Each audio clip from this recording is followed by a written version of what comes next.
Europe 1, 6h25, en ce 6 avril 2016. Aujourd'hui dans l'histoire, notre voyage quotidien dans le temps avec vous, Franck Ferrand, bonjour. Bonjour à tous les deux. Alors dites-nous à quel 6 avril nous allons ce matin avec vous. Le 6 avril 1830, Thomas, le jour de la création de l'église de Jésus-Christ des Saints des Derniers Jours, que vous connaissez sous le nom des Mormons.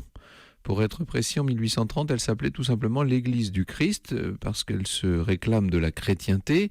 Et on peut dire que pour se différencier, 8 ans plus tard, elle prendra donc cette espèce d'appellation à rallonge. Mais pourquoi en 1830, d'un seul coup, apparaît ce nouveau mouvement religieux ? C'est l'œuvre d'un grand fondateur, Joseph Smith. C'est un adolescent originaire de l'État du Vermont aux États-Unis. Il aurait eu, selon ses dires, une révélation. Un ange nommé Moroni lui aurait confié des plaques d'or sur lesquelles étaient gravées des écritures sacrées en égyptien, le livre de Mormon. Donc, Joseph Smith va se mettre à prôner une religion qui est proche du christianisme, mais avec une interprétation très différente des textes, avec surtout, et vous le savez, c'est ce qui a frappé les gens à l'extérieur, c'est un certain ascétisme. Oui. Pas de tabac, pas d'alcool, la fidélité dans le mariage, sachant que la polygamie est tout de même autorisée. Et les Mormons ont eu du succès en Amérique ou pas ? Alors au début, pas vraiment. Quand je dis pas vraiment, ils ont même été pourchassés. Joseph Smith sera carrément lynché par la foule en 1844.